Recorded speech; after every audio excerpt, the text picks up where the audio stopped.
Hello everyone, happy Halloween, well, happy 1st of November.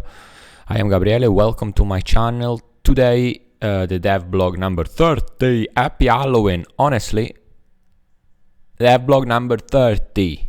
Every single month, developers gave out an update on how things are going. It's pretty awesome. I mean, it is pretty awesome. The DevBlog is starting with Felipe Tesaro, as usual. Hi everyone, I spent most of this month continuing the development of migration and diet system. This is actually going to be game changing. We can see that from the previous DevBlog. Participating in several long design meetings throughout the month, with even more to come as we hash out and test the final details. Now, beside the migration system and the new diet system with slot combinations, again, this is what is going to make the new diet system kind of unique. Slot combinations, you can choose how to fill these slots with what nutrients, so to say. I also implemented a variety of new food items for update 6. So a lot of new items, a lot of new plants, a lot of new nuts, a lot of new routes implemented for update 6 and they will spawn in specific areas of the map depending on their main biome.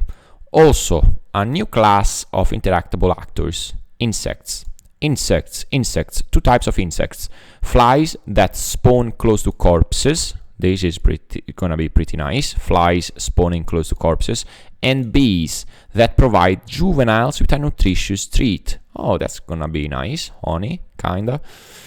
Though adults will receive quite a nasty sting. Is this nasty sting gonna give any adult in game, any adult dinosaur in game? Is it gonna give some type of sickness? Even if super temporary, like I don't know, 1 minute off. You cannot run as fast, or I don't know. It's gonna be pretty neat. I don't know what are gonna be the side effects of these nasty stings, if there is gonna be any. Now, carnivores will be receiving a special mechanic for update 6. It is called the trash mechanic or corpse shake. It is not saying anything. Felipe is not saying anything about what it is, but my guess is that in order for you to harvest the proper organs, you have to pick up that carcass and shake it, and their entrails, their, I don't know, organs will fall down, and you get to choose which one. I don't know, I guess. Another thing that's probably very important for future gameplay, you will no longer have eyes in the back of your head. So this will make the game more immersive, surely, and a bit more scary. Imagine you are eating something and you cannot turn your camera behind your back. You will just be locked, your camera will be locked for when you are eating and drinking in that spot. That kinda sucks. For survivability wise. There are gonna be a lot more deaths than now. The one that is gonna be affected the most is probably Utahraptors with this type of locked camera, because Utahraptors take ages to eat, but with update 5.5 or recently, Utahraptors are kinda great. I mean, they are. No one can complain about Utahraptors. They are the terror, as it should be. They are the vast majority of players on a server. I really like it. And a locked camera on a Utahraptor that takes ages to eat will mean that plenty of Carnotauruses will actually be able to charge at any Utahraptor that is eating northwest, for example, or center, or you say it. Now this is pretty cool. Trudon received some more love this month as I made improvements to its venom pounds, to significantly increase its visual smoothness. Alright, so in order to apply venom you need to pounce, I guess. Alright, I have no clear idea. I'm gonna skip this part. So the M4 programmer has been working on climbing. He comes back every time to check climbing because he is a perfectionist, from what I read here. This is the climbing demo of the M4. I guess Adam. It is pretty neat though. I mean, of course there is the animation missing, but you can go up, left, right, obliques. You can go pretty much everywhere, and then you can jump and grab on the next best thing. Now this is awesome. This is gonna be awesome. Survivability of Herrerasaurus is gonna be really good. I wonder if it takes damage while on a flat surface like this, will it actually fall, or you will fall, but you will be able to grab again to the same rock. So pteranodons are gonna be a danger to or any flyer in future to this climbing mechanic. I mean, this is gonna be pretty cool, this climbing mechanic. Thank you so much. The M4th. Then I went back to the human character. The first time we made him publicly accessible, I didn't really have the time to make the code as clean as I like. Alright, so basically the M4th is moving plenty of things from a blueprint, Unreal's visual scripting solutions, to C++, an actual code. Okay, to make it more, I don't know, to work better with that code, to have more freedom, I guess. I also improved a few things in the background to make some of the human-specific movements work better. This isn't really something that a player would notice, but it was important for making future extensions easier. Alright, this is gonna be pretty cool. So, I guess DM4 is working again on the code of humans, or is continuing his work on humans code. And it's trying to make things easier for future extensions, for future mechanics with human playables. Alright, that's gonna be pretty cool, I guess. I like it. Visual Tech 48. As we followed the prop month, we went into another one. This month, my focus was not only on props, but bridging a collision update to a group of objects for a specific reason. Alright, so we do have different types of collisions on different objects. I wonder if Utahraptors will be able to remember the digits of humans on a panel, replicate them, I mean mimic it, and then enter the door, open it from the panel. I guess if that is the collision we are talking about on a group of objects. I don't know, I'm just guessing. Now, second less noticeable object is a simple stool which has a few minor variants. Alright. Third one is the ham radio, which in the future may have specific interactability, and you have seen it perhaps in phase 3 section of our official Discord. Probably. Alright. So the ham radio, these three things, I guess, these three brown things, pretty cool. So I have wrapped up and finished an important part of the human future building system, the portable generator. I wonder if this will be, humans will be able to craft it, or they need to find it and then take it to a specific location in order to use it properly, or they just need to switch it on in the proper location where they find it. It's gonna be pretty cool. All of these things are gonna add extra gameplay to humans. Oh, okay, I cannot wait. Now, Wedge, sound designer. This month I started out by finalizing ambiences I was working on last month, refining them to achieve the atmosphere we are aiming for on a clear day. Both coastal and plains ambience, as well as one instance of cave ambience, have been added to the new map. Okay, the new map is Vulnona Isla Spiro, the map we are playing on. It's a completely new map from my understanding. This is gonna be pretty cool. A lot of new sounds, scary sounds. Lately I have been scared a lot by random sounds I heard in the forest. I don't know why, but I have been noticing lately that sounds play an super important part in the horror, survival, and even player versus player mode. All of these. I have also made some changes to ensure all animals have a vocal call for their idle and or movement animation. Okay, this kind of sucks. I mean, more interaction. Call for their idle animation. I wonder if it's an active call or a passive call. I mean, if the Utahraptor that you are playing will actually say something from time to time just because, or you have to press the button in order to hear it. So this will actually add more depths because you are near someone. But again, the new map is gonna be a bit bigger than the one that we are using now. So I don't know, to give some type of how do you say that? To give some type of to ease a bit the life of players around in the isle, in the new map. I mean, the isle is bigger, but some mechanics are gonna make it harder, such as locked camera when eating, such as passive sounds when standing idle by. All of these things will make your survivability harder, but the bigger map will ease that condition.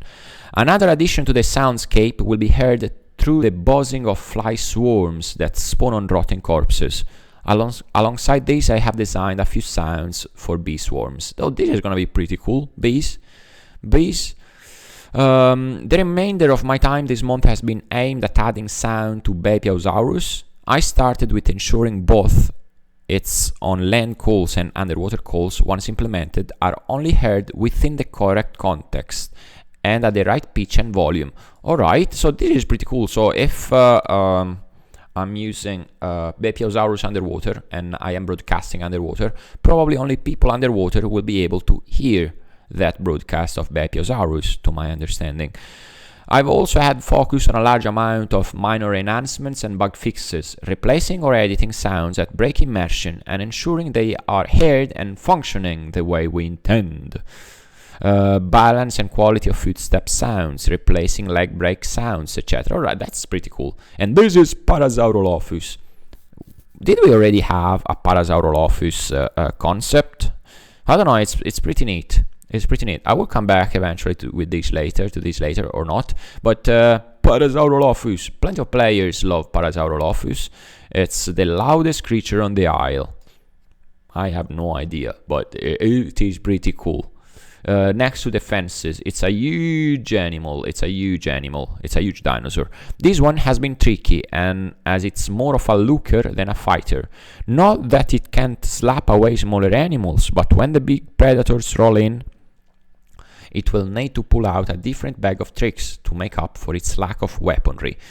So it's not for single players, to my understanding. You might work in herds in order to survive against a big, a big Allosaurus. You have to work in herds. So it's a big chunk of meat, so to say. A big chunk of meat. Pretty cool to play, I don't doubt it. But it's not for solo players, probably, to my understanding. It's like a big, peaceful animal, not made for solo players. Or you need to be extra careful when playing it, because you cannot afford to play to fight the animals the same size as you. Probably is a good runner, or it has a lot of stamina compared to others. Against more endurance style hunters though. Alright, where is it? Its agility is its first asset, so it is very agile, being surprisingly nimble for its size on all fours. It can make those ambushing attempts that much harder to land. Okay, so it's a very agile animal. Probably a bigger Tyrannosaurus. Alright, I am making it a lot simpler than it is. Against more endurance style hunters though, its voice would give it a second chance. So it's a very loud, its broadcast can reach high hands, a completely different territory. So as an ear bleeding yell might stagger the predator long enough to give a para a good head start. So, okay. An ear bleeding yell might stagger the predator long enough to give a para a good head start in running away. So you are a runner. Oh, it's gonna be very interesting. It's actually, its broadcast or can actually stagger or confuse the predator, so you can run away depending on how close to you the predator is. This is actually pretty cool. Ambushes are not gonna work very well on Parasaurolophus. On the other side, you are not good at fighting, but you are excellent at running away. Wow, that's gonna be very interesting. I can't wait to play Parasaurolophus then. So a high-pitch broadcast will actually make, well, confuse, mess up with the head, with the ears of your predator, and you run away because you have a good head start. All in all, they are sociable singers and get the most benefits from being around others. Seconds a party and three is a crowd, is not a sentiment the Parasaurolophus shares. Alright, that's pretty cool. Caesar, video editor. This month we presented you with the latest video format, the Isle guides. Yes, they are very useful. I actually learned something from nesting I was not aware of, so they are pretty useful. As the game grows, it gets more and more complex. One of the ways we would like to explain new mechanics is through guide videos, so that newcomers have an easier time getting started. Keep in mind that in future we will also have tutorial resources in game as well. This is pretty cool. This is very good. This is very good. This will kind of level new players with players that have been playing the Isle for a long time. This is actually pretty cool. It will reduce somehow the frustration or the feeling of powerlessness that some new players have. I mean, that feeling will always be in game because it's a survival game in the end, but will actually level on the same plate all players, old and new players alike. This is actually excellent, and with official servers even. I mean, you don't need rules to level up with everyone. Just tutorials and then a bit of experience, like 20 hours, because you have guides. This is pretty cool. This is pretty cool. Then, of course, metagame will change accordingly to how the player base is, to what type of player base is in that server, but about many things, but they will learn eventually. Now, happy Halloween, everyone! Okay, I already ran this video. It's pretty cool. Let's watch it together. Come on. It's very well done, in my opinion. It's 2 minutes and 37. Can I make it bigger? Can I make it bigger? Let me check one thing. Alright, it is pretty cool. I think it is pretty cool. So a lot of entrails. It's well, actually I will start it and then you will end it. This is how it starts. It's about Halloween, it's about gore, it's about update 6, it's about plenty of things. Now this Carnotaurus might have the camera locked up on what he is eating, and here, oh, a zombie Carnotaurus. Come on, a zombie Carnotaurus. That's pretty awesome. That's pretty awesome. Now all of these things will eventually be in game. I don't think the zombie Carnotaurus alive as we have it here, but it's gonna be pretty cool indeed. Well, that's all for today. All the links in the description below. Thank you all so much for watching. Consider subscribing my channel. Tell me what you think about Parasaurolophus, because it's pretty interesting, as well as climbing mechanic, as well as a locked camera, as well as idle sounds. I mean, probably a higher pitch than we have now. If we have now, I have not noticed completely. I've just noticed idle sounds made by Stego, if they are here in the version we are playing at the moment. Well, that's all for today, for real. Thank you so much for watching. Bye bye.